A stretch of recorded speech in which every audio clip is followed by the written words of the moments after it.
The St. Louis Pandemic Task Force has seen a recent spike in the number of kids in the hospitals with COVID-19. 5 on your side, Sydney Stallworth checked in with some local pediatric experts to ask what they're seeing. Sydney? Mike K., that's right. I asked experts in the area if they've seen something similar lately as they make their rounds to care for patients. And to put it simply, yes, they say there are more kids in hospitals with COVID-19, and our vaccination rates and the Delta variant has a lot to do with this trend. We've gone in just a week from having 13 kids in pediatric hospital beds with COVID to 20 this week.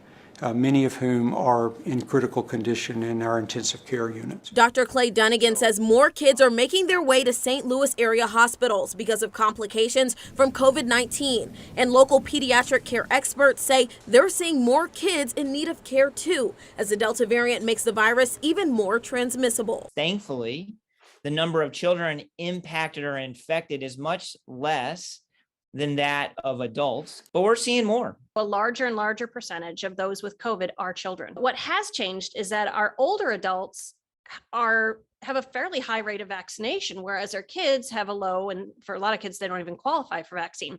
And so that percentage of the population that's vulnerable has shifted down to our younger population. The St. Louis Task Force reported that about half of the kids hospitalized locally are under the age of 12 and too young to be vaccinated, but the other half were eligible for the shots. I asked what parents can do to protect their kids, especially now that it's time to head back to school.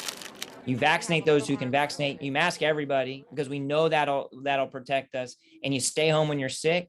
And what do you do if your kids are too young to be vaccinated? I recommend that the parents get vaccinated. I think if you have more people in your home that are vaccinated, that makes it less likely that you're going to bring COVID-19 into your home. If you have any symptoms in your kids that aren't completely normal for them, you go ahead and get them tested.